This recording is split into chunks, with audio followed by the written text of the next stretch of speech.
what it is ain't exactly clear. So that was Buffalo Springfield, for what it's worth, and that was my pick. Probably heard it in the late 80s, early 90s on K Earth 101, where we got most of our music growing up. As someone like inspired by the Zapatistas, which is like a indigenous group from Mexico that has fought for autonomy of their own land, like they always talk about listening to folks who are below and to the left. And I think that's where democracy starts, is like listening to those most marginalized. So I think part of so our responsibility as a democracy is always to be listening to those voices that are on the streets, and that's where democracy begins, and going to vote.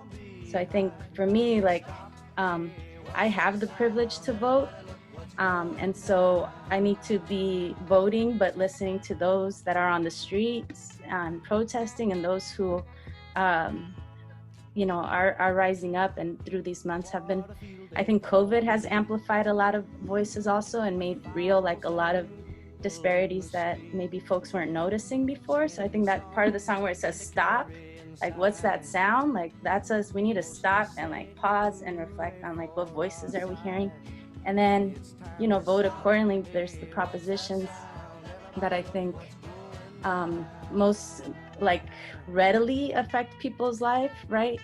So if you're